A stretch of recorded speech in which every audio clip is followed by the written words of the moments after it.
So we will get started, and if anyone else joins us, if we have to review a little bit to get them caught up, we'll do that.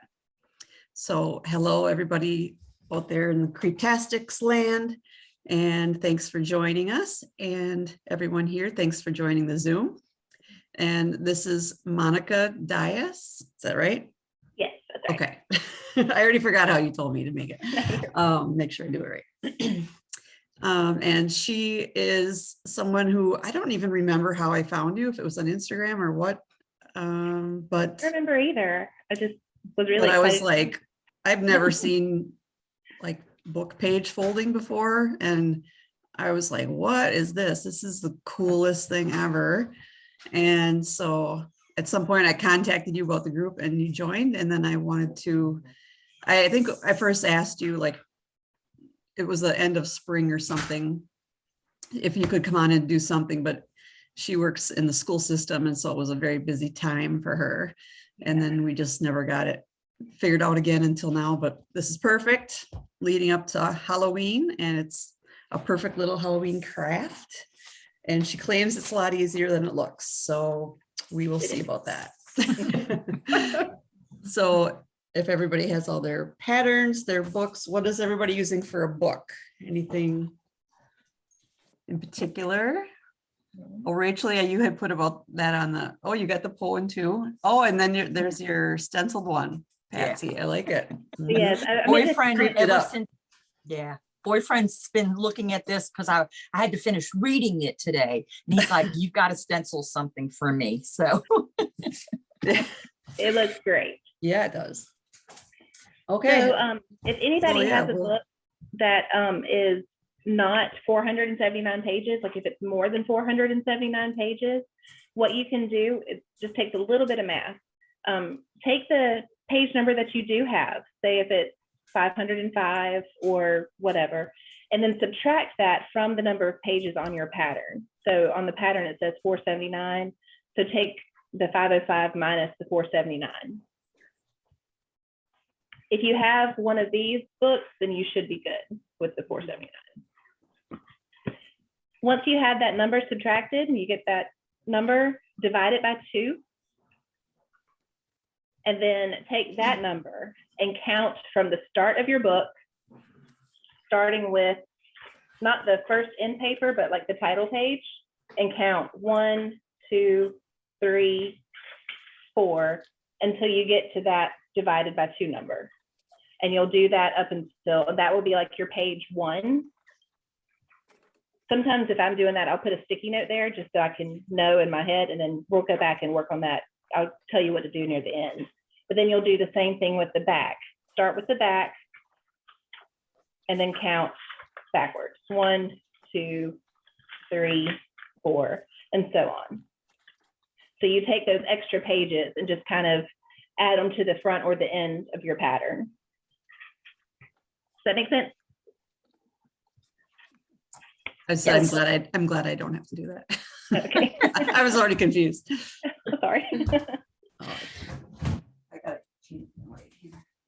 Okay. Go ahead, So if we are all ready to go, one thing that you'll need, of course, your book. You'll need your printable ruler, or if you don't have the printed out ruler, if you have a ruler with centimeters, that works too.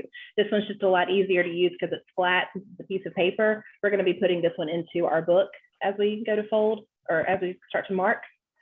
And I folded the edges just to make it a little easier for me to insert it into my book and to use. So if you want to fold it, you can cut it, whatever you want to do, but you can take your paper ruler and get it ready to go. You'll need your printed pattern. And I know printing wastes some paper and ink, but it's really easy to get off track with your pattern. And I like to mark on my pattern when I've gone to the next page in the book. A pencil with a very sharp tip, pencil sharpener, a pair of good scissors, and then our piece of cardstock. And we're going to get to the scissors and the cardstock we'll get to in a little bit. So you can set those to the side.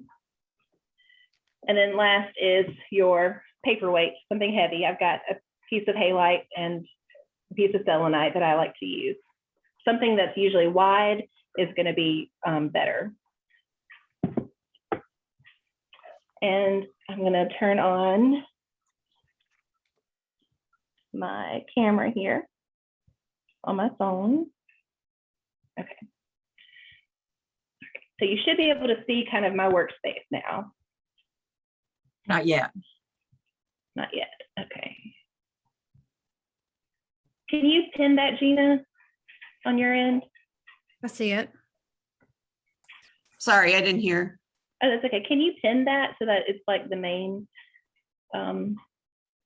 The Green. image. Yeah. Oh yeah. See, you said you didn't know how to use Zoom. You know how to use it better than I do. Did I do the right one? Oh, I did the wrong one, I think. I did someone else's. Get rid of that one. There we go. I had to send my husband out for something to use for card stock. Oh, I okay. totally forgot. But okay. All right. So if you look at the second page of your pattern, the first page is, it just kind of gives you the statistics of what you need, the name of the pattern, the number of pages, the height of it, and then your image. You can set that to the side. And when you look at your pattern, you'll see that it's got a page number here. See that? It's got your page number, and then it's got these measurements. These are measured in centimeters and in millimeters. So that's kind of where your ruler comes in. So it's a little bit different with the metric system. Is everybody good with that, or do we need to kind of go over that one real quick? How to use the ruler with it? Okay, it's a lot simpler than the standard. Sarah, are you good? You just came in a couple minutes later, but we hadn't really started much yet, but are you good? You are? Okay. And you didn't have any questions before? Okay. I realize I don't have all the stuff, but that's perfectly fine because I'm just going to watch along. Okay. Like, Okay. I have a book and the scissors, but I'm missing the others, but it's fine. Yeah, Okay. I'll do it later. It's a lot simpler than it seems, so you'll be able to catch up, no problem. So the first thing we'll do, I like to put my book kind of horizontal to me, to my body. Just, it makes it a little bit easier as I'm going through. And again, we'll leave the title page where that's not going to be considered our page one. And you'll see that your pages probably want to start to bubble up a little bit, which is where one of our paperweights come in handy. And then you'll take your ruler with the arrows that are pointing in, those are going to go towards the spine. So those will go towards the spine of the book. I usually go in about maybe 20 pages or so, and I put the ruler in, lining up the edge of the ruler, the black line, the 0 centimeter mark, with the very top of the page in the book. So if you can see that. And from there, we start to mark. So the first thing we're going to do when we get this, we're all set up and ready to go, is we're going to mark the book. So every page that has measurements that need to be marked on there, we have to go through and put them in. So our first one is 5.8 and 6.0. So starting from the 0, we come over to 5.8 and just do a little line. It doesn't have to be big, just enough that you'll be able to see it later. And then for the 6, we do the same thing. So you'll end up with just 2 marks on that page. Sorry, I think I missed it. How many pages in did you put the ruler, or it doesn't matter?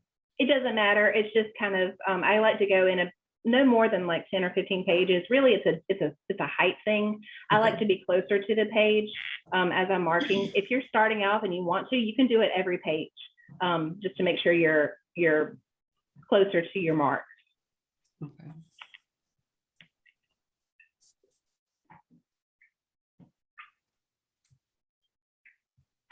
And then when I've marked them, I just go through and I cross off on my pattern. So I know that I've done page 1. Now, if you're using a bigger book, remember your page 1 will be a little bit different. So just keep that in mind as you are working on yours.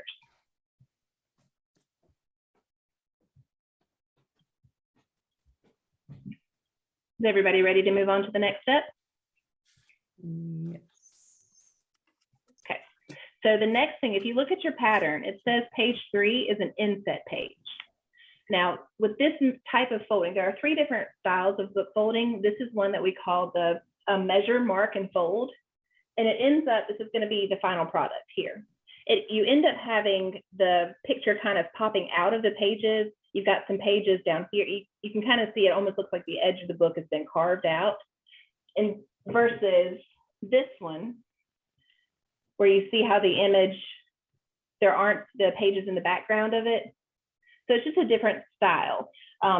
What that inset page is, though, it's going to be a page that is folded in between the ones that we cut and fold.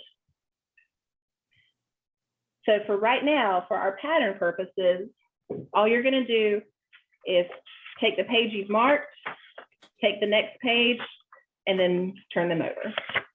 So you don't have to mark that inset page. Monica, I just have to say, this is like the coolest thing I've ever seen. Y'all have like so many ideas in your head. I'm like, ooh, like just all, yeah. Yay. You could just have a book up there like that all the time with some kind of theme. Yeah. Oh, I love that. Thank you. And you really can do almost anything that you want. This was something I designed. This is something I designed based off of one of my favorite book fandoms. That was kind of a blend of a couple of different signs. It's the night court symbol from A Court of Thorns and Roses, that whole series. But this is kind of something I designed after reading the latest book. So you can do words, you can do images, anything that has like a bold outline to it, you can do. I've even taken an album cover and used like a light board and traced over it, because here I can't draw. I cannot draw at all. But I was traced, and I'll do certain things and use some computer programs to help me get images where I want them. But once we've done that, we just continue to do that until we are finished marking our book. So for page 3, I'm going to cross that out, which is our inset page. And we go on to the next mark, which is 5.7 and 6.1.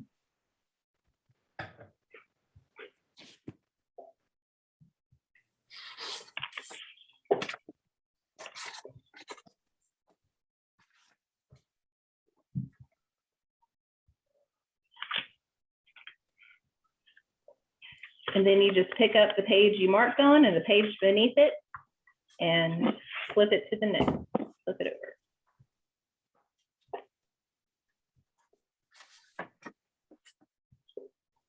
I can see how my eyes would go a little buggy. Yeah, after a long day of work, sometimes it's not the best thing to do, but then sometimes it is the best thing to do because it forces you to slow down. And the whole thing about this, the action of it, is about precision and accuracy, which when you're so hectic and your days are so crazy, sometimes it's nice to focus on something else and put on a beloved movie or a podcast or something, and then just sit there and fold and work. And to me, it's very soothing and therapeutic.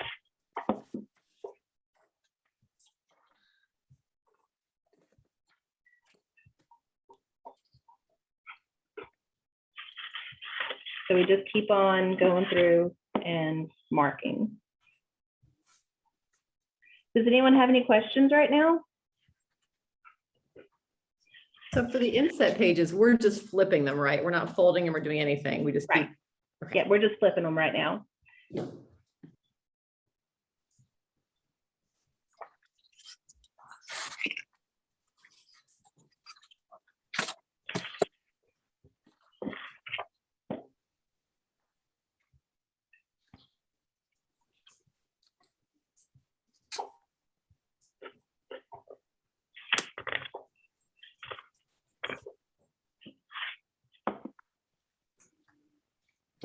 Do you ever like suddenly look up and realize you forgot to mark a page down, or you messed up, and then like, does that ruin the whole thing? You have to go back and start over? You do. If you mess up and you get off track, yeah, I've done that before where I've just started the whole thing all over, gone through and erased every page and just started over. Oh boy. Because that is the thing. If you mess up on the pattern, then it's not going to turn out. Monica, where can you get other patterns? Do you sell them? Do you make them? Yeah, so I make patterns and sell them on my Etsy, but you can search Etsy for tons and tons of patterns. That's where I started. I started off with one pattern that I purchased from Etsy, and my first attempt at this was terrible. I didn't watch any YouTube videos or anything. I just was like, yeah, let me try to figure this out. And then I went back and realized what I had done wrong and was able to kind of fix that and correct it and move on from there. And then I realized that there are a couple of different softwares you can purchase to help you with the pattern making. And the one that I use is called Bookami. It's from the UK, and it's a really great software. You just have to upload your images into it, tell it the dimensions of the book. And sometimes you have to alter the images a little bit, making them a little bit bigger or smaller, kind of stretching them to fit the book that you need. So you kind of have to learn the software a little bit to go along with the books. And the more you do it, the more you realize like, oh, that'll work, that pattern won't work, stuff like that. Yeah.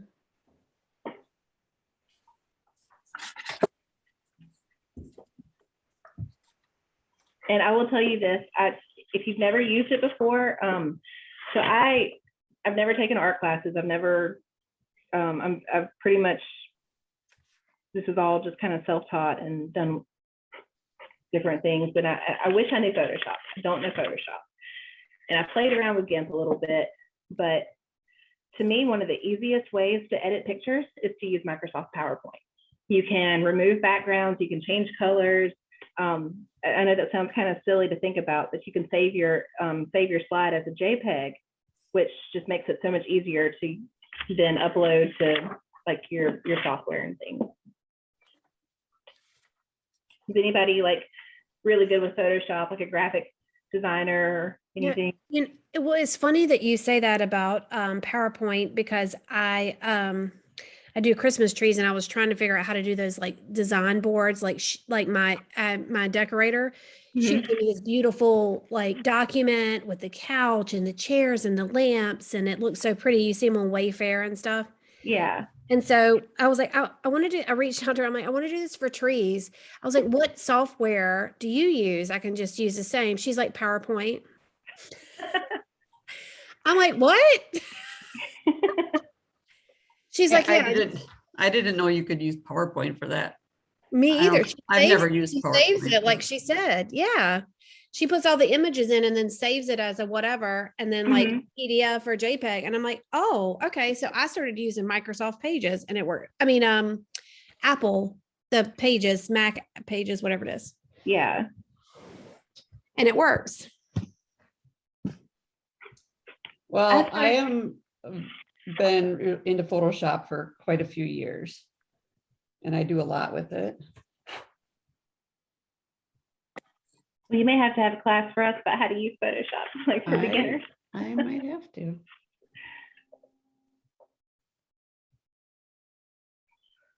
Now, I first started using PowerPoint in that way when I was taking a class. My first master's degree is in children's literature, and we were taking a picture book class, where we were analyzing different things, and we had to create a picture that told a complete story in PowerPoint using 4 shapes. And we could use those 4 shapes, whatever combination we wanted them to be in different colors, but we could only use the 4 shapes, and we had to come up with this, scary story that came out of it. So it really pushed me, but I learned a lot from that one activity that ended up helping me now.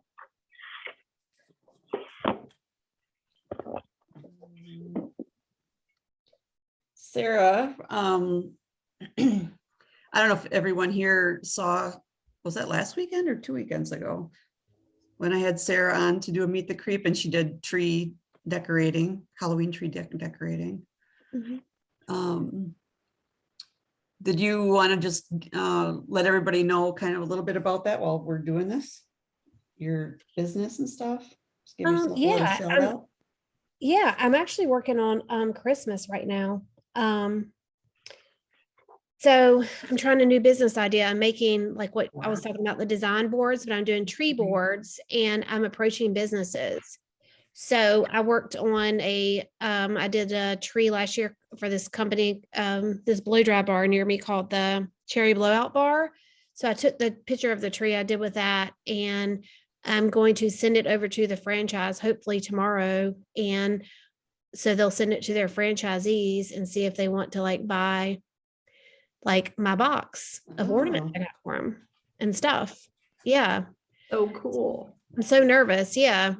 Never pitched to a business before, but I'm like, I did this fabulous tree last year with all these cherries. And then if you want all of this stuff, it's like $4.99 for the entire box of decorations. And I'll give a YouTube video or a regular video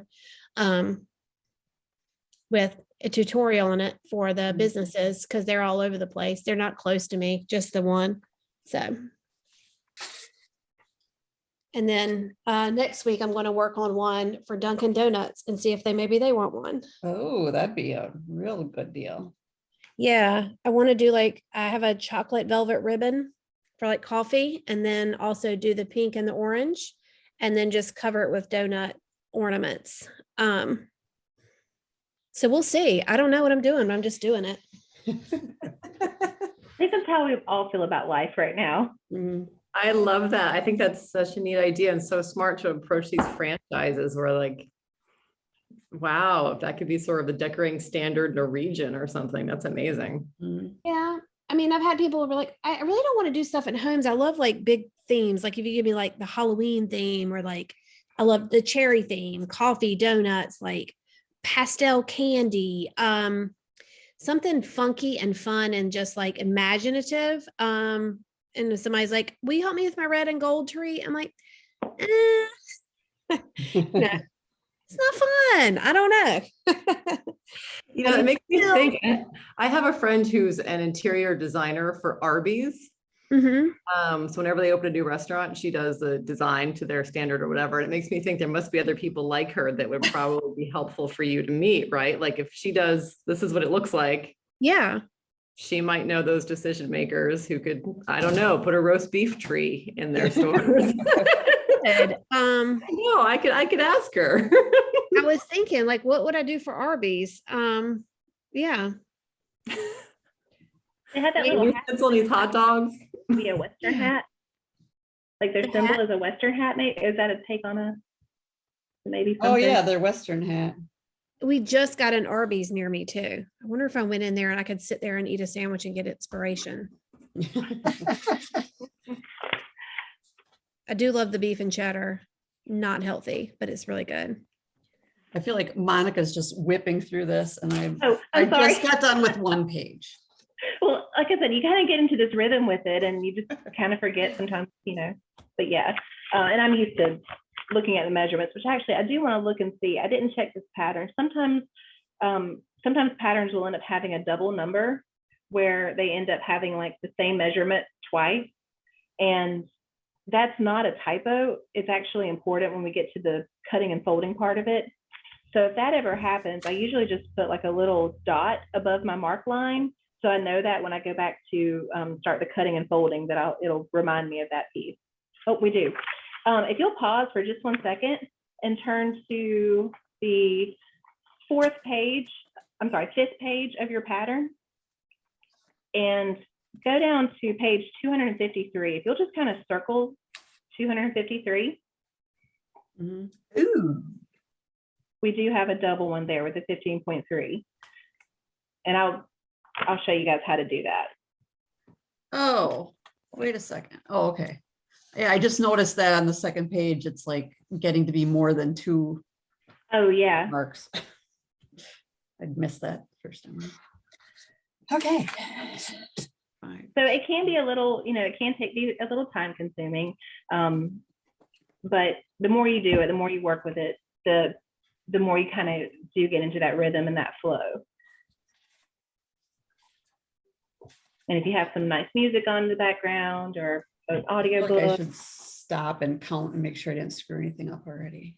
Well, you can look at your pages too, and look at the bottom of the page. If we've got the same book, whatever page number you're on you should have the same measurement as in the pattern.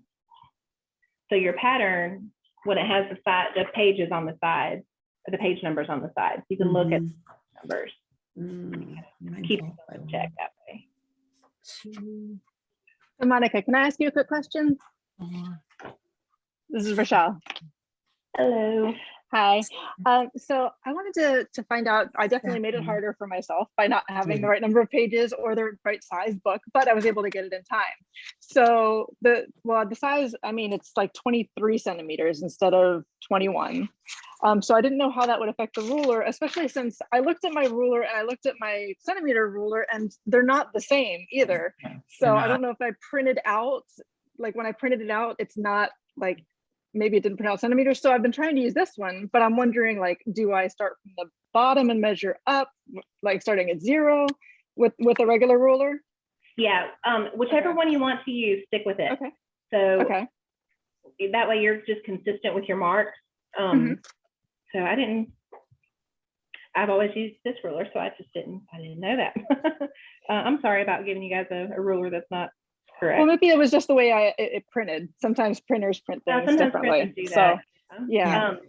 So I don't think, oh, go what ahead. will end up happening is, so our pattern will not go, when I made the pattern, I made it for 20 centimeters. It will not go further than 20 centimeters. You see where the skull is down here? I'm sorry, where the end of the skull is and how there's like a couple of inches left here. Mhm. Mhm. That's what's gonna be with yours. Okay. So if you wanted to go with 0 centimeters starting at the top of the page and measuring down, then your skull might have a little bit longer at the bottom. Room. Here's a 23 centimeters. Oh, okay. But if you want to, if you feel up for it, you can use your centimeters and do a little bit of math and go down a couple of centimeters and then start. I don't feel like doing that. That's totally fine too. Totally cool. Math is not it for me. But okay, so if I go from the top, I can measure, like, for example, for page 1, which for me is page 109 because I made it harder for myself. But for page 1, I would measure starting at 0 and go down 5.8 and make a mark, and then go down 6 and make a mark.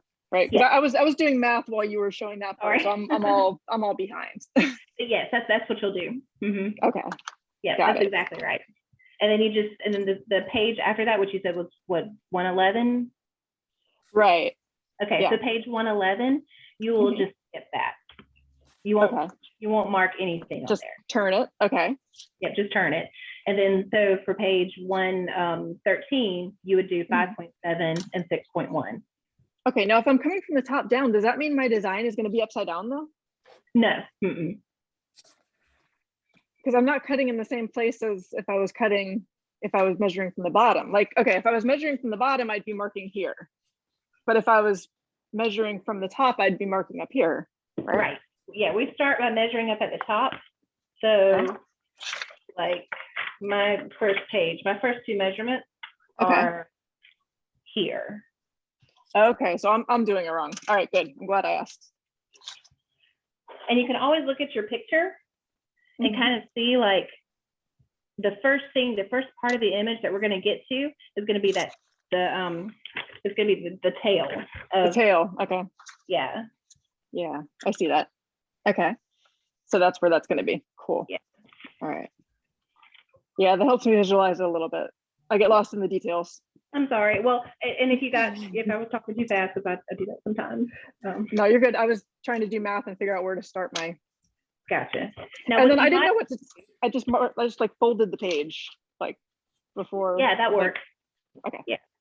And what you might want to do too is where this says page 1, you may want to change that to 109. Right. Yeah, I already did that. Okay. Okay. Cool. Yep. That I And did. that'll help kind of keep you straight as you're going through. Yeah, but that was a lot of math to even figure out where to start. So I'm like, my head already hurts. Now, if you guys ever want me to make a pattern for you and you have your book, like I know you had yours already, you can tell me the measurements and I can make the pattern to your specificity. Okay, awesome. That's so cool that you're doing this pattern because I just got this plaque too. Oh, wow. That's awesome.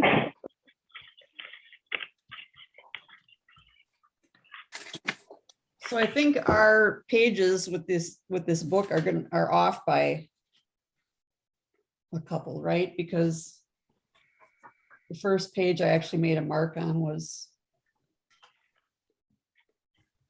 page 3. Because the first page is like a. Is it yours? So with mine, I've got the shiny in paper page. Right. And then Then the next Then one it you got the used? title page. And the title page is where I started, Oh, okay, I started on the next one. because this book labels it, so like page 5 is actually for like the for real 5th page of the book. So 1, 2, 3, Okay. 4, 5. But Is it's it gonna okay. matter that there's that one page? No, you'll be fine with one page. Okay. Yeah, you'll just have to make that mental note in your head with your page numbers on your pattern Right. that they're one off. Okay. Or you could go in and change the numbers on your pattern.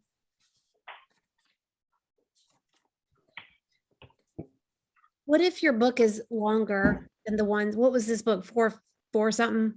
Yeah, 479.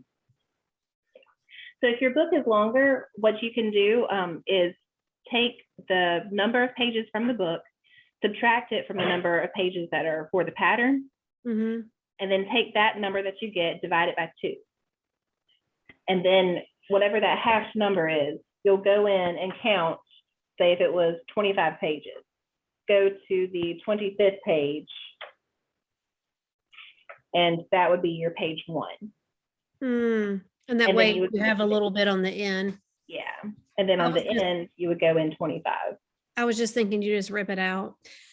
You could. You could either rip it out, you could cut it out, you can leave it that way if you want to, and it kind of have like the design coming from the book, or you can fold them down so it matches the rest of the book. There's a Gotcha. couple of ways you can do it. It kind of depends on your taste and your style.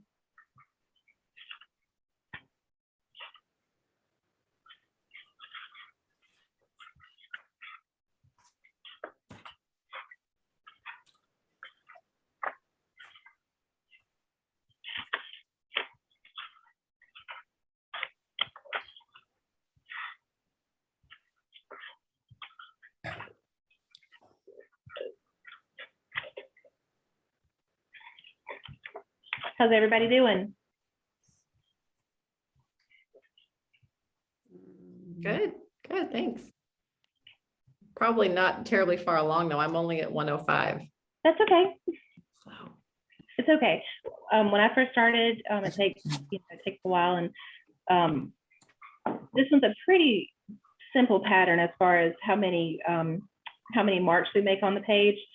There are some patterns I have that end up having triple marks. That goes like we end up having 3 rows of marks to get onto the page for some of the more detailed designs, and those can be a little tedious.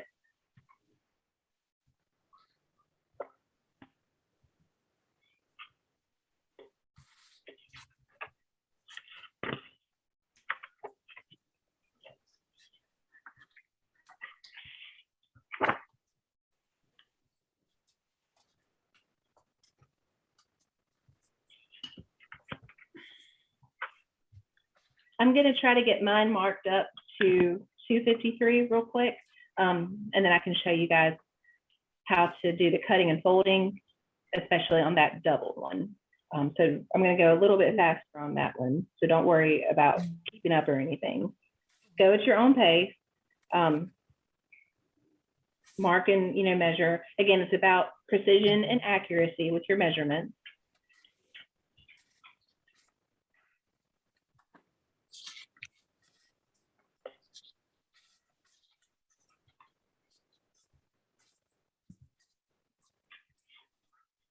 And I realize I probably sound too teachery, so I apologize. I know you guys have students. But sometimes that is hard to turn away. Thank you, Dyess. And no, it's great. You're very good at explaining. Thank you.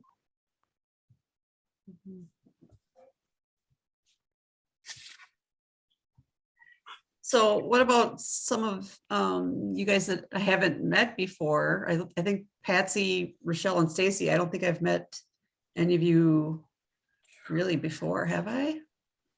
On any of the things, events or anything? Are you in the Alkaline Trio fan group? I post cartoons in there a couple times a week that I draw. It's an amazing. Okay. And do you do that as a career or do you do something else?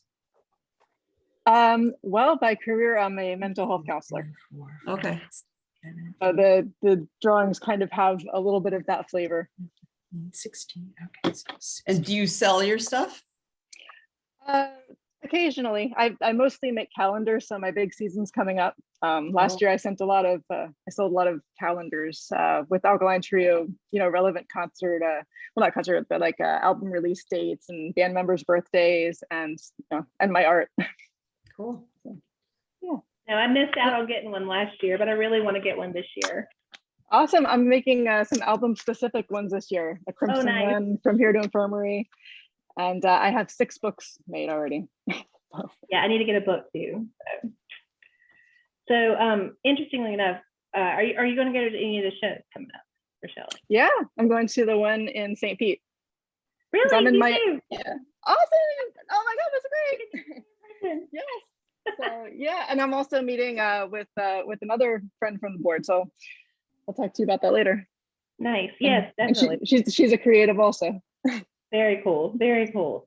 So this band that we're fans of, they're incredible. They're an incredible punk band. So they're going on tour with another really great classic punk band called Bad Religion. And I gotten a little like the band noticed me because I made a Bad Religion book out of one of the lead singer's books that he's actually written. And so they took it and they posted it on their pages and everything. And last year before COVID hit, their manager had contacted me because Bad Religion was putting out a new book and she wanted me to make some promotional materials with my book for their stuff. Wow. And I fangirled out, I freaked out, and then COVID hit and everything changed. So, Yeah. bummer. But That's what I'd forgotten about. I looked at your page and saw about like your love of punk music and stuff. And I was like, oh my God, I hardly ever meet anybody that loves punk music. And because you probably know a lot more about it than I do, but when I was in high school and, somewhat beyond, like that was a big thing. And, we were listening to all those bands and my brother was in a punk band and all that kind of stuff. that's awesome. So yeah, so when I go to see the band in actually it's like 2 weeks away. I can't wait. I know. When we go see them, I'm going to try to get one of my books to Greg Graffin, the lead singer of Bad Religion. So I was hoping to be able to do it through the manager and actually get to meet him, but I don't think that's going to happen now. So I'm just going to give it to the merch table guys and hope that. Oh, that's a good idea. Will they let us into the venue because I was thinking about that too, but like I was like, what can you get into the venue with, I'm going to call and check because yeah. last time I saw Alkaline Trio, I took one of the books into the Masquerade in Atlanta and was able to get it to the lead singer of Alkaline Trio. But I had called ahead of time to ask if I could bring a book in my purse. I remember like calling me like, they're like, is there a hidden gun in it or something? Yeah. So I was like, I was wondering if I could bring a book into the venue, and the person who answered was like, "You mean like a book that you read?" And I was like, "Yeah," because it's so boring in a concert. I want to read a book. Yeah. So that was a fun night. After the show that night, we found where the tour bus was, and this particular venue, they had like an overhang, like a walkway to get to the parking lot. And then their buses were like parked underneath it. There wasn't a way to get down from the parking lot to their buses. But me and my friends, we stood out there after the show for like a couple of hours watching them load out, hoping to see if we could like see the band or maybe get it to them or something. And when it became clear that that wasn't going to happen, I called down to one of the road crew and was like, "Hey, can you get this to Matt Skiba for me if I drop it to you?" And the guy was like, "Sure." So I ended up like tossing one of the books that I had made with their band logo in it about 30 feet, and he caught it. Wow. Yeah. And he caught it and he gave it to Matt Skiba. And I didn't know, like, I was like, my friends were like, "Oh, he's going to take it. He's going to keep it for himself. He's going to be like, oh man, that's cool, and not give it to the band guy." But then a few minutes later, one of my friends was on Instagram and saw where he had posted it. So I had another fangirl moment where we Yeah. I don't know, Monica, mine might work as a Frisbee. It's like really, it's Oh, really yeah. flat. So I might be able to like, but Dunk it I've up got onto the 6 of them though. stage. I'd have to like do like rapid fire. Yes, that'll be perfect. Just take like 3 with you and just chunk it up. Right. Don't Like hit ninja Dan. stars. Dan, catch.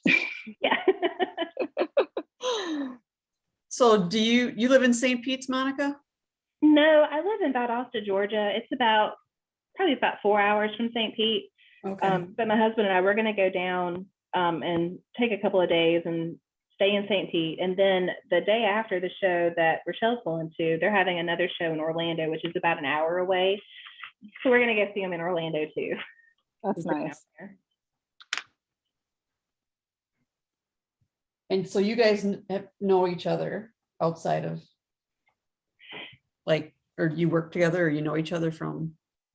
From the Alkaline Trio fan group. Oh, okay, gotcha. So like another fan group for, I just love it when the worlds collide. Where do you live, Rachel? I live in Miami, so I live the other Okay. direction, like 4 hours from St. Pete. So we're about 8 hours away from each other. Yeah, something like that. I have family in Georgia. And Patsy, where do you live? Valdosta. I've met Monica through the craft group here. Yeah. And so we're friends on Facebook because of that. And when she posted about this, I was like, oh, cool, because I've always loved her posts. So I didn't even know that you could buy patterns and see how to do it. But it was like, oh, I'm doing that. Yeah. That's, like I said, it's a lot easier once you get into it. It looks more complicated than it is. I feel like I trick people and I'm like, yeah, it's really difficult. And Patsy makes these incredible jewelry pieces. What do you call that, Patsy, when you're like all your beadwork? It's bead weaving and bead embroidery with the little tiny beads and stuff. Yeah. That's my thing. Although I've been doing a lot of painting and art journaling recently. So, but beads are gonna always be my love. And do you have like an Etsy page or something, Patsy? No, Anything, no. an online store or anything? no, I am retired and doing whatever I want for fun. Perfect. So we've entered a couple of the local art shows and things together too, and Yep. it's always great to see her work. She wins a lot of prizes usually because her it really is spectacular. It keeps me on my toes to try to make 2 pieces a year for that show. Yeah. Yeah. Oh, I'm sure. How many hours usually does that take for one of your pieces? A lot.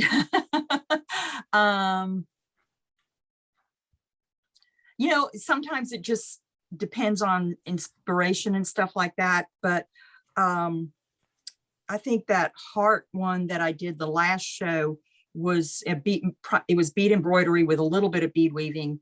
And I probably worked on that for about 6 weeks with a couple of hours a day, most of that time. And there was about 5 or 6 days where I worked 6 or 7 hours a day. So yeah, it's pretty, there's beaters that are a lot faster than I am. It's never about the speed to me. No. End product and that you enjoy it along the way. Yeah. And then Stacy, what about you? You live in LA, I see. I do. Yeah, I'm a recovering startup executive, trying to make a career change. So we'll see what comes next, but hopefully it's not going to be high stress, trying to make billionaires into bigger billionaires with their investments and venture capital and all of that good stuff. So maybe Wow. something a little smaller, a little more purposeful would be really nice. So Yeah. And you'll be able to like work from home. yeah, whatever I do next. I'm passionate about sort of midlife women's health, midlife and beyond. So, and my career has been in health and wellness. So I'm trying to figure out kind of what to do there. when I'm not doing crafty things like this, just for fun.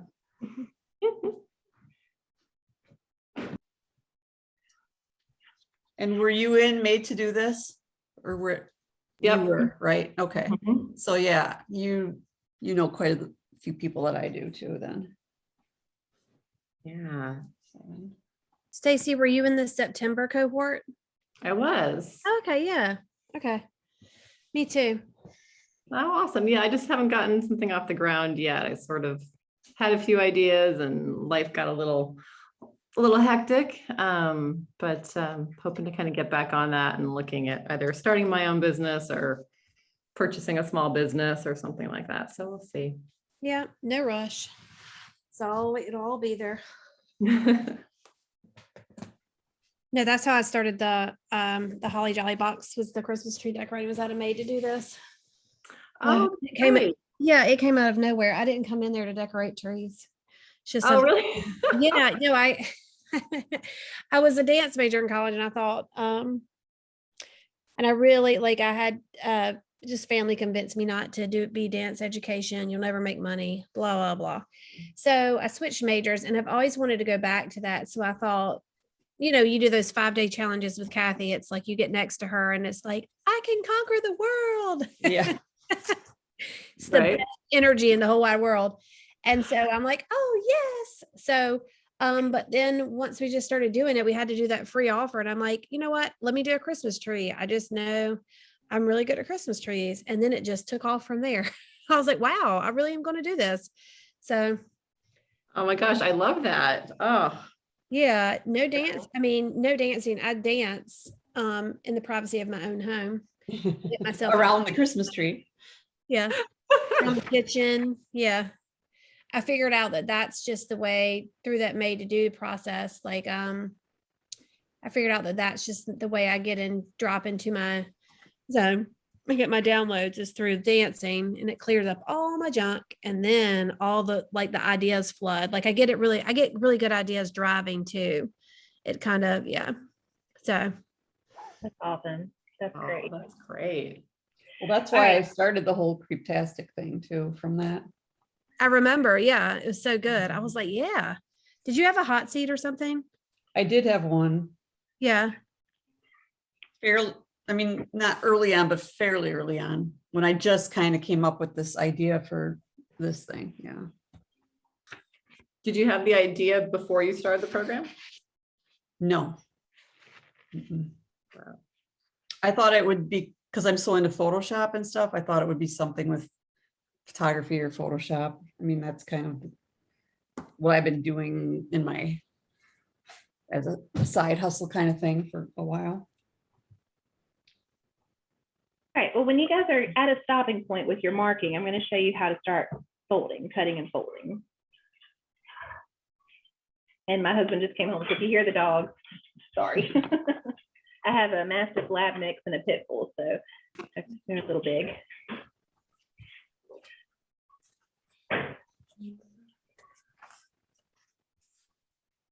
Okay. So you'll need your scissors and then the piece of cardstock that cut just probably 1 to 2 centimeters shorter than the width of your book. So this is kind of what I'm in here. So the cardstock is right here. It comes just to, you know, about 1 centimeter shorter than the width of the book is here.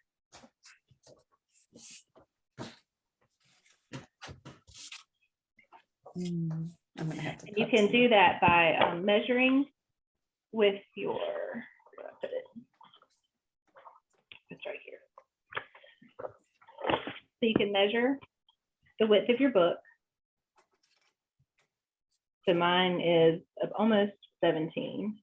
Take your cardstock, measure on your cardstock, and mark it and cut it that way.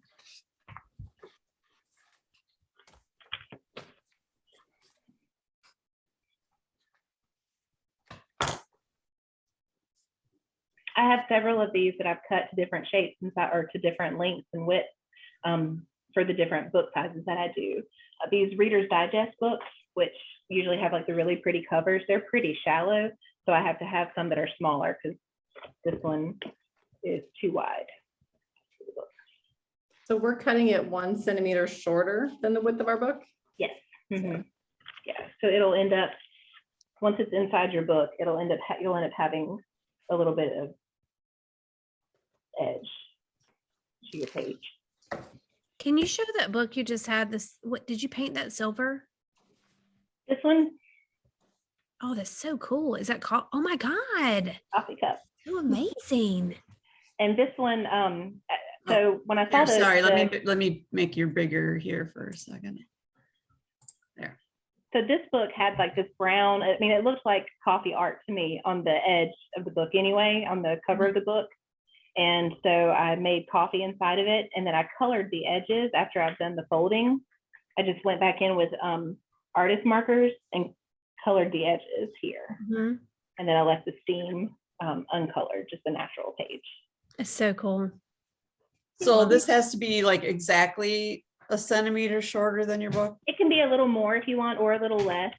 What happens, what we're doing with the centimeters is it's going to give us this, you see this, the depth that we have here from between the skull and the Okay. book here. It's going to give us that depth, and it's also going to be the edge that we use to fold. Being a librarian, I try to always make sure that I preserve the words of the book. It's not necessary for the art, but when anybody likes to give me shit about messing up books, I'm like, look, you can still read it, okay? I love to hear that. So my mom used to really get angry when I would dog ear the book as a Yeah. bookmark. Yeah. So yeah, I was afraid this would be really offensive. So thank you Yeah. for that. So yeah, I'm usually like, okay, I don't ruin the books, guys. So has everyone got their cardstock ready to go? I gotta recut mine. Getting there.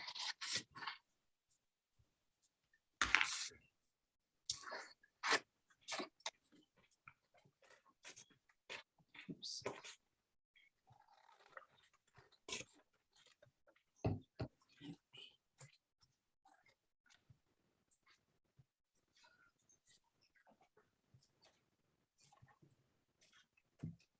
So Monica, if we wanted to order a custom pattern, is that something we can do through your Etsy shop? Yes. Is that an option? Yes. And my shop is Dog Eared Creations. I love that name.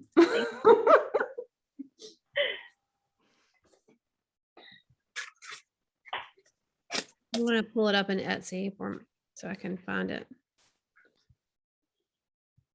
I think you can favorite a shop. It's been a while, right? Yes, you can. Okay.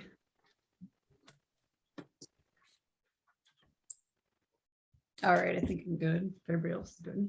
Okay. So the first thing we'll do is we'll take our end paper, and usually this is going to be a little bit decorative. So we're just going to fold it straight in the middle, make the two edges meet. So we're just folding the two edges of the page in towards the spine and crease it down.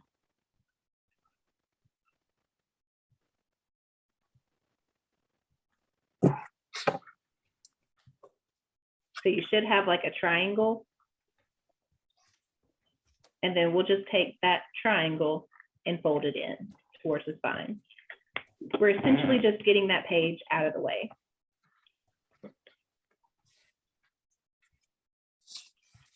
So again, we start from the edges and fold it in. And then fold the triangle up. And when that's out of the way, you can use your paperweight and fold it down so you can work on the other pages.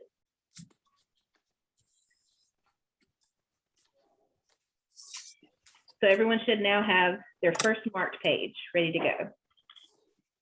Can we And see your folded page, Monica? Can Yeah. we see yours? so it's not folded down all the way yet, but it's just, Okay. we take the edges in and then fold it over. So yours actually, you won't have to do that with yours. Okay. So what But- you'll do with yours, I'll in just a second, I'll show you what to do with your pages. Okay, all right, I'll unfold it. Well, it's fine to leave it like that. It really won't matter in the grand scheme of things with yours. Okay, I forgot about that one. I'm sorry. that's okay. All right, so when we have our page here, so we have your first mark and your last mark, which you really only have 2 marks on this page. You're going to take the edge of the page, this corner, and you're going to fold it in towards that mark and make a right angle. So you're going to make a right angle with the mark and the page, like a little right triangle here. The first mark. Yeah, the first mark.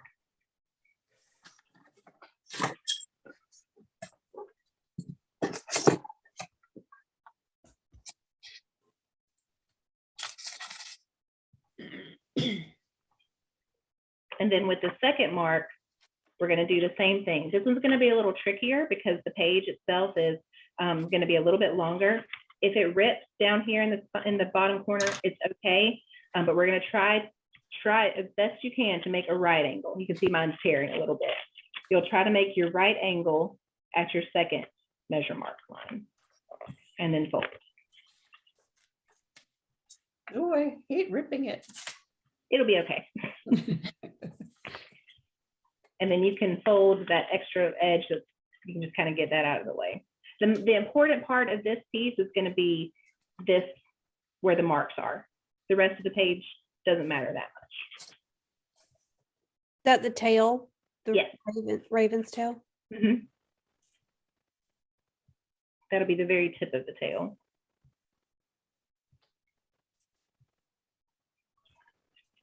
Once it's folded, just flip over to the next page.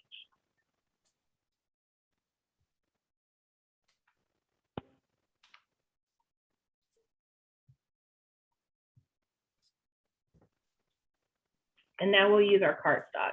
And Rochelle, this is what you'll do with all of those pages that you aren't going to use. This will be what you do for all of those. Lay your cardstock in where it's butted up to the crease of the book. Grab the edge of your page and fold it over the cardstock. So your cardstock kind of makes a template for you. Just fold it over the cardstock and remove the cardstock. This is on the one that's between the folded pages. Yes. Mhm. Okay. The one that you didn't mark anything on. Yeah.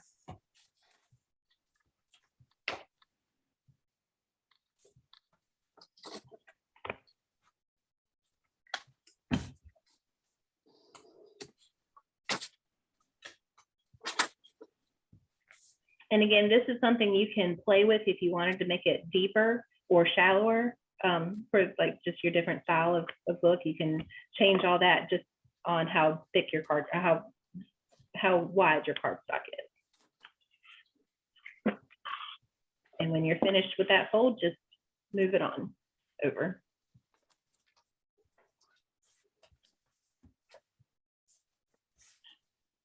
And then we complete, or we do the same thing for those other marks. Fold from corner to mark and corner to mark, making those right angles. Or as close to a right angle as you can get.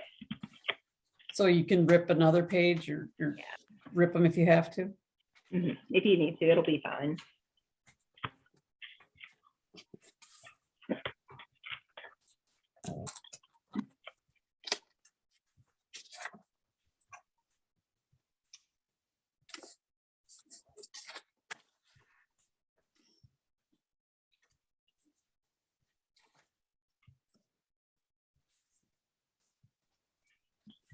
And then your next page that you didn't mark, you just fold it over your cardstock.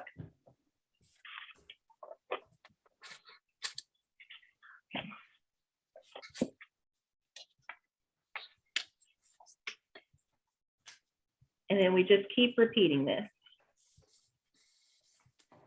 And you can tell that it's the part of the tail that's getting larger from the tip to the tail feathers, because the measurements are getting farther apart.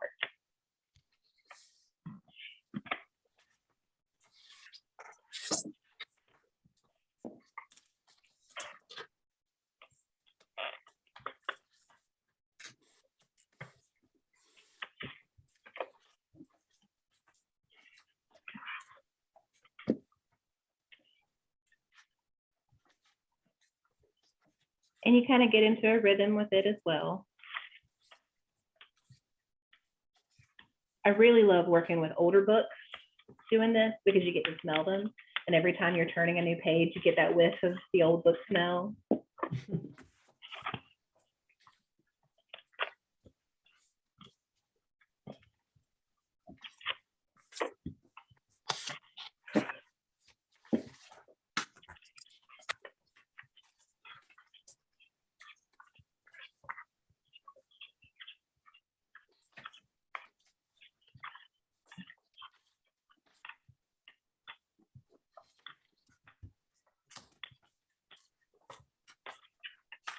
Yeah, we'll do this until about page 77, or until as far as you've gotten.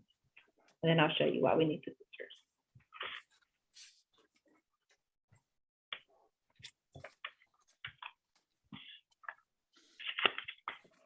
Is everyone feeling pretty comfortable with this?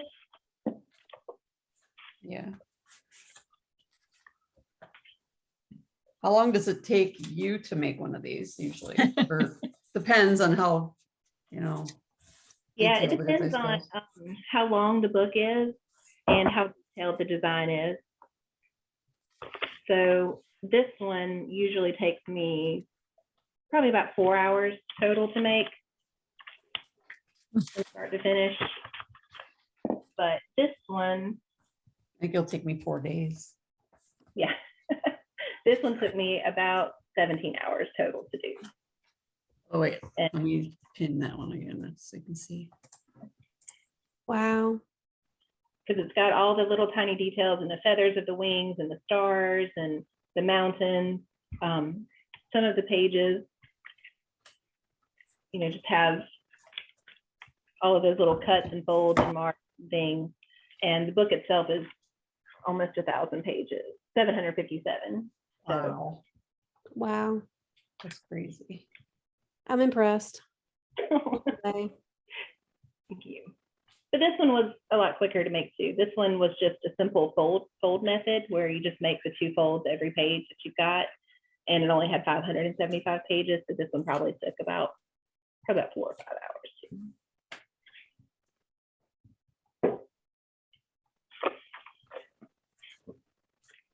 So I'm still having to rip up on the side on some of these, is that Yeah, right? that's okay.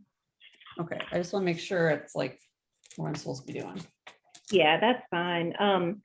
With those tail feathers being kind of high up there and the marks being pretty close to the top of the book, you might have a little bit of ripping pages.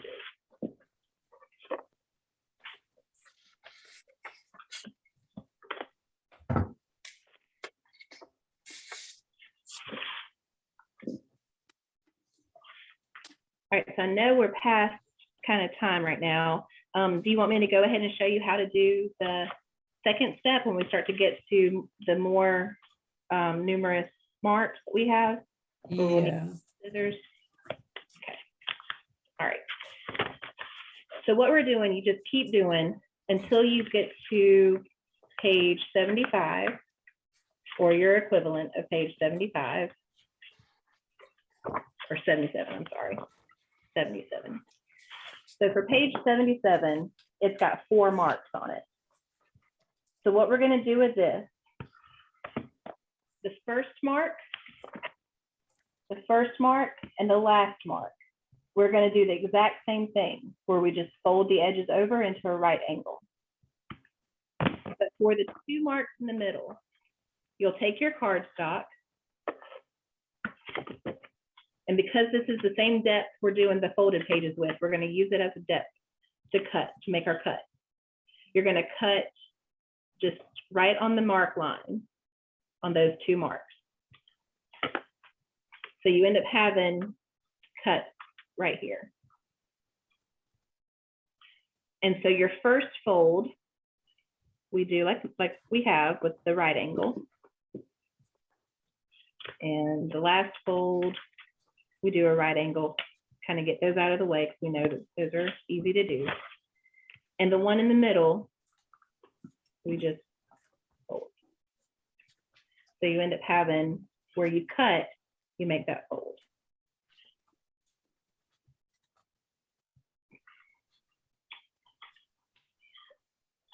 Okay. And with our pattern page, you can see that this is probably going to be starting right in this, going to be this white space right here. So this will be part of the feathers. This will be part of the skull. This will be the white space in the design, like the next space.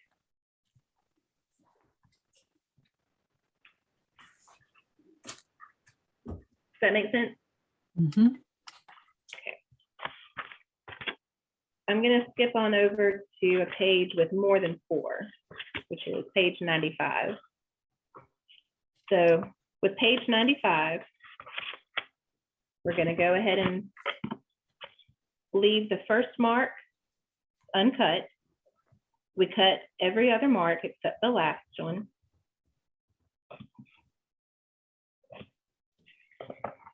And now we're going to start with our cut. We're going to fold every other one. So we make our right angle. And we'll start off with this little cut right here as our cut number 1. And we fold it. We'll skip this one and fold the next one. And then our last one gets the right angle, fold. So you end up having those 2 cuts right here. Okay. And again, that was, we had on page 93, there were 1, 2, 3, 4, 5, 6. There were 6 marks here. So we cut all the marks except for the first and last. You never cut the first or last marks. And then starting with the first sliver of paper, of cut paper, we fold every other one. So the first one's folded, the second one is left plain, the third one is folded, and then we make our right angle. Monica, can I see your page? The first one we did, the page 77. I don't even know how far to cut. Like, is it like a centimeter cut? Is it like an inch cut? Is it? So what I did for this was you take your cardstock Right. that I cut and use it as a template. Okay. You lay it down on top of your page. Mhm. And then when you make your cut, just make it up to the edge of that cardstock. Okay, and then you fold from there? Mm-hmm. So you make all the cuts, except for the first and last. We never cut the first or last. Right. Do that fold. We've made our shallow cut here and here, and then we fold it over. This ends up making that fold be the same depth as the inset folds that we've done in these pages. So we're just folding it toward the spine. Yes, yes. Okay.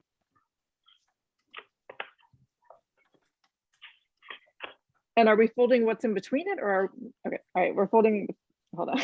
I'm so confused. Can I see your page? I can't, I'm very visual. Yes. So this is what the page will look like once it's cut and folded. When it's unfolded, you got your 4 marks. The first mark. Am I supposed to be able to see what you're doing? Because I can't see your, would I be able to see your page? Can you see? Can you see that? Kind of. Okay, this is what I've got going on, but I don't know where to fold once Okay, I've cut them. So have you cut those 2 marks right Yes, I have. there? Okay, so now just take the edge of the paper and fold it towards the spine. Okay, It'll do I fold fold these little pieces? in between where the marks are. Oh, in between the marks. Yeah. Okay. So try it this way. There you go. I'm sorry. Okay.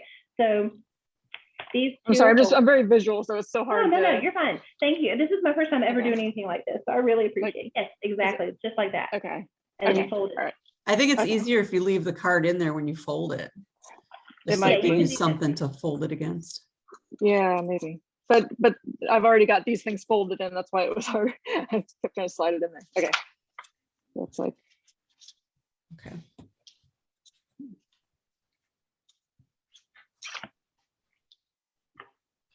So you're always gonna fold the outside too.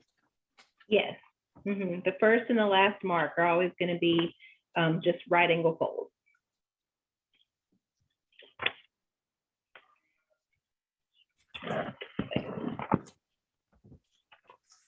So there was my last mark and my first mark. So those are folded. And then my other marks I've cut. And then starting from the top, you fold every other one. So folding the first, leaving the second tab up, folding the third tab.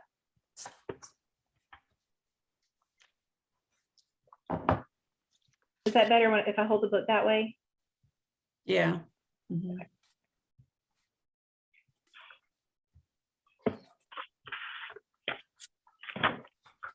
So for this page here, there's 4 marks again, instead of the 6.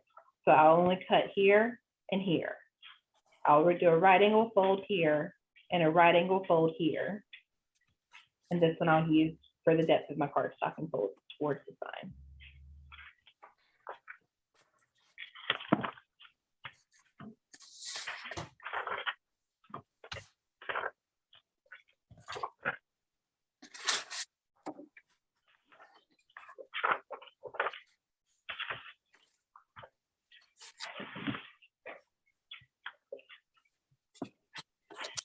Here's something else that happens too. I don't know if you can see it, but as you start to mark your book on the spine, you can see the design start to take shape. Can you see the pencil markings there? Mhm. Oh, okay. You can see here's the crow and his little head, and there's the edge of the skull here, his little feet right here. So I just like that. It's kind of a neat little thing to see the shadow of it starting.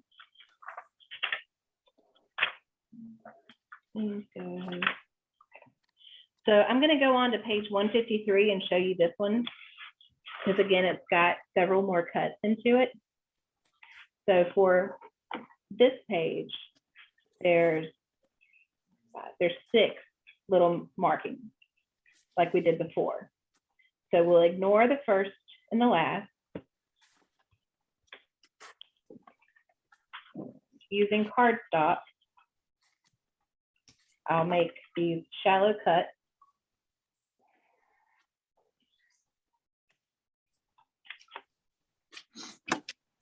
Just to the depth of the cardstock.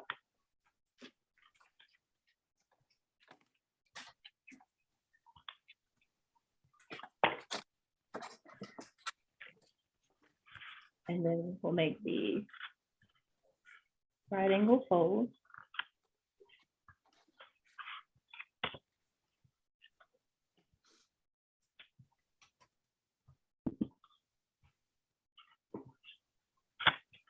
And starting from the outside in, we go fold the first, leave the second little tab up, and then fold the third. And yeah, you can leave your cardstock in if you want to, or if you've made your cuts to the length of your cardstock, it just makes a really easy little, like a little folded tab.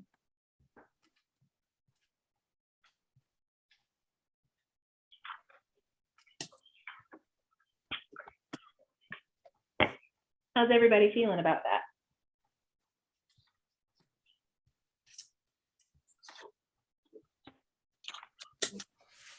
Pretty good. Can I see the edge of yours again? Yes. Please? Which one? Which? The one we 150. What page are we on? 153. Here, I double check my work here. Okay, great. Thank you. You're welcome. You may want to go out. Sorry, Oh, you're fine. the dogs were asking to go out. And you just keep doing that same method of cutting and folding as you work through the book. And I'm going to show you how to do the double cut from mark number 2.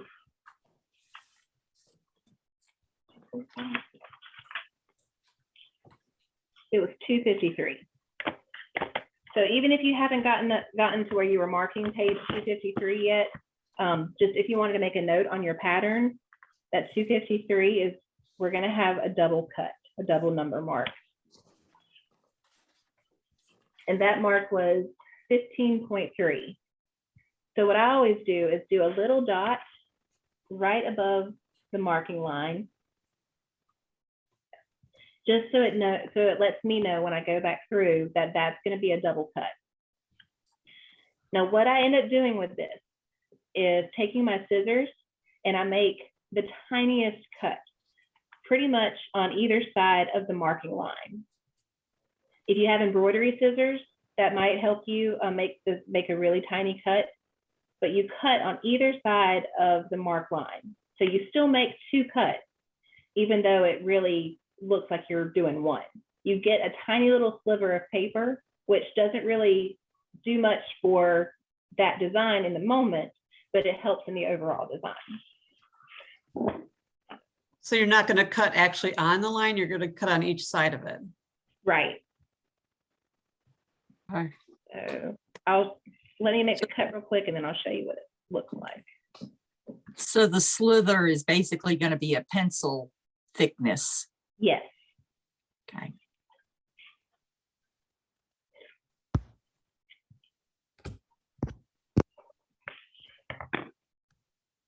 Okay, so I've made all of my cuts here.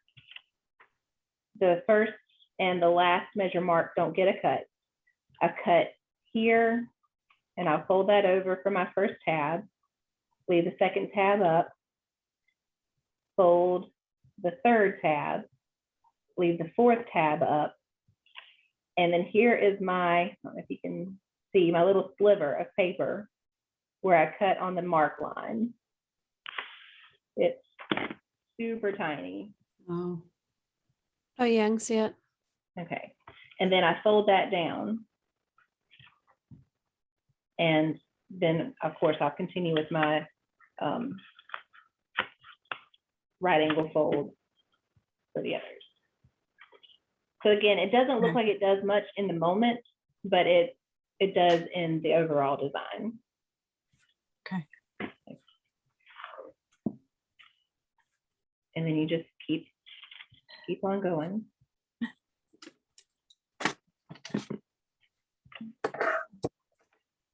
So any questions?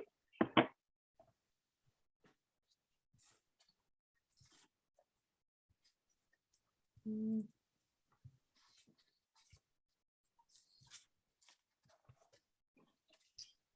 it's the kind of thing where you can set it aside and come back when you have 30 minutes here or 30 minutes there, or you don't have to finish it all in one sitting. I do not support doing it all in one sitting because your back will start to hurt. It's good to get up and stretch and move around a little bit. But again, it's something nice to do with a movie playing in the background, or just if you need some time to de-stress. Once you get the muscle memory of the folding and the cutting and things, it can start to go a little quicker. so anytime there's a double number, you would do that? Yes.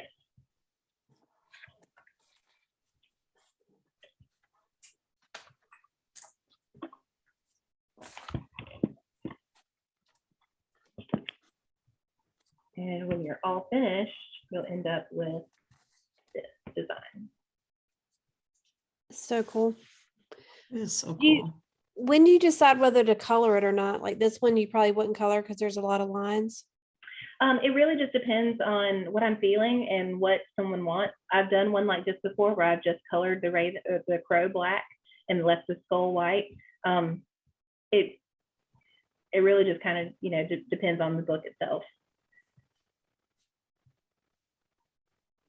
I like the So- one you did with wasn't it a hockey mask? knife Yes, thing with the with Jason. blood splatters. Yeah, that one was fun. I did a That's my Jason. favorite. And for that one, I left the mask, the plain color, but then I did the machetes with gray and black handles and the little red things on his mask. And then I went back with, I didn't have any fake blood, so I used nail polish and just kind of like took nail polish and was kind of throwing it at the book to make the blood spatter. So that was kind of fun. Perfect. But then Facebook flagged my my post because I had like my fingers were all bloody looking, and I just kind of like, you know, put a joke post about having bloody fingers and Oh making my the book. God. Facebook flagged it, so I got booked. Monica, say you accidentally cut, you know, like your first and your last fold line. I just accidentally cut the last fold line. So all you have to do is just make sure that you fold right there at that cut. So Okay. pretend like you didn't cut it, Uh-huh. and it'll be fine. It'll turn up looking like it's supposed to in the finished product. Okay, so you don't think I should like tape that little thing together or anything, just leave it? Okay. Yeah. What is your process for making the patterns? I mean, you know, a simpletons that, you know. So, definitely that. Like, let's I say mean, I is wanted to that do something this. you learned how to do right away, or did it take a while to figure out how to do that? It took a little bit to figure out. I had to learn. So the software Bookami that I use, once you upload the best JPEG that you have of your design and you give it the dimensions, it populates this nice, you know, spreadsheet for us. So I don't have to worry about figuring all that out. But what I did learn was that sometimes if I put in a picture and the book itself was shorter or wider, it had so many pages in it, the image would distort. So I would need to take that into account with the image. So some images I would stretch. And if you looked at the JPEG of the image, it looks really funky and weird, but because I've stretched it. But when it's finished in the book itself, it ends up looking like it's supposed to. There are some images that I've tried before that were maybe too much detail or not enough detail. And so it's kind of been a trial and error with kind of learning about patterns. But after, I would say probably 6 or 7, I got a better handle on the software and on, you know, what to do with them. You kind of What's learn. the name of the software you use for that? Bookami, Bookami. Oh, okay. Monica, I would die if I got through a pattern and it didn't work. That sucks. I'd be There's like, no reason to no. cry. There was one time where I guess my I don't know what I did. I used my what is that? My centimeter. It got off, and I finished up the book, and it was crooked. Like half of it was up here and half of it was down here, and it just, I had gotten my measurements completely off by like 2 centimeters, but only with half the book. So the first half was great. The second half was and at that point I threw the book away and started over. I would burn it. I'd be so mad. Yeah, it was not fun. But it was something that someone had ordered, so I had to fix it. It wasn't my own. And if I had ever had books that I couldn't fold, like I couldn't do book folding with, some of the books that, like paperback books that were falling apart from my classroom, I do make these read too. Oh yeah, I wanted to ask about those. Those are cool. So Oh, that's so cool. Did you figure that out on your own, how to make those? yes, I watched a couple of YouTube videos on how to make the dahlia wreath, but then I started adding other things to it myself. So the eyeballs I found from Grandin Road, and I just kind of kept a stock of those because they're just great to use. Mhm. Add the rest to it.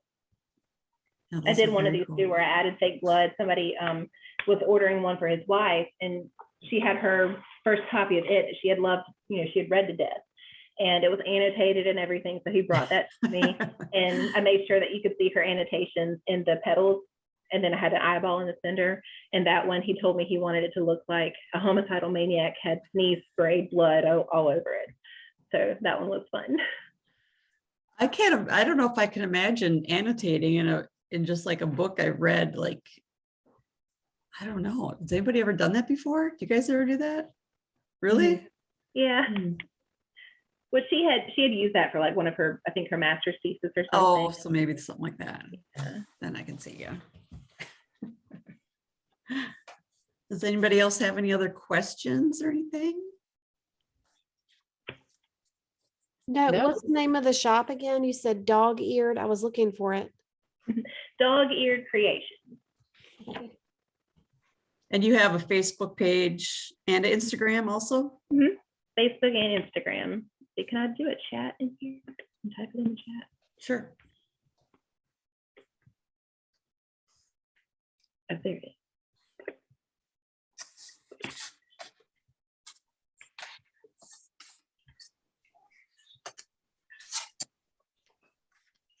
Here's the Instagram.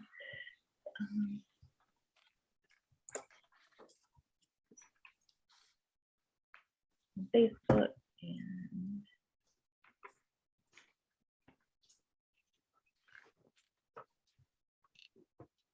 should be the Etsy.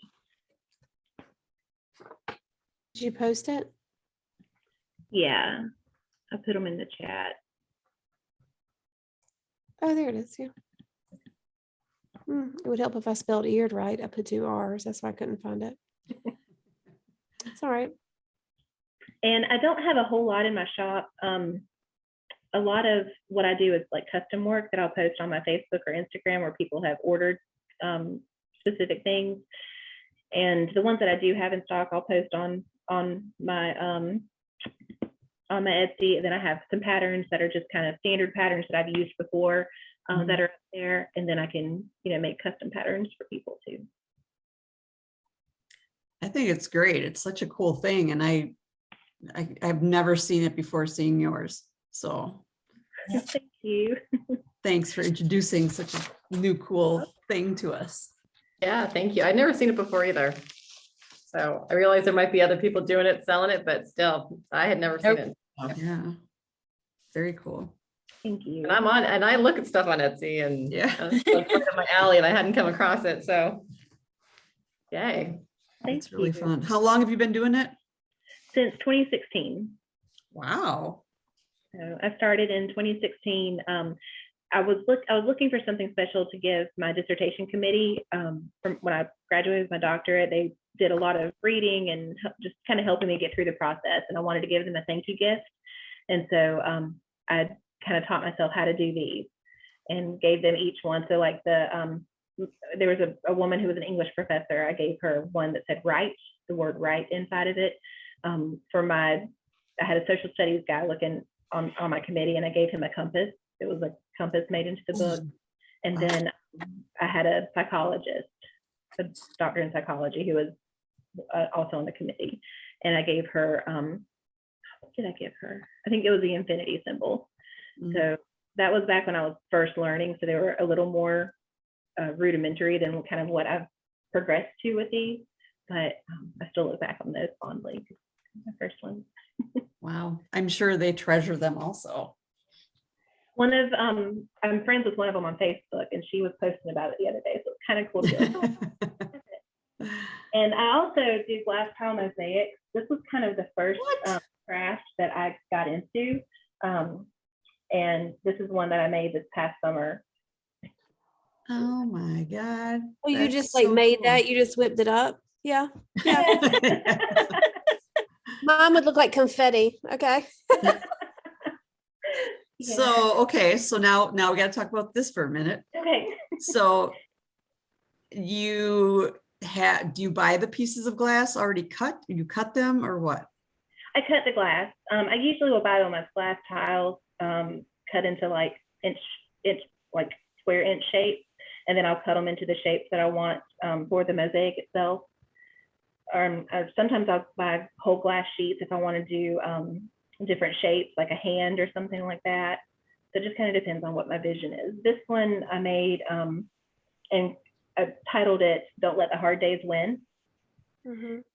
And it was, back in spring of this year, after everything. I lost my mom in December of 2019, and then COVID hit right after that. So the grief process kind of got blended in with that Right. with COVID and the end of the world, it seemed like. Mhm. This was kind of born from that.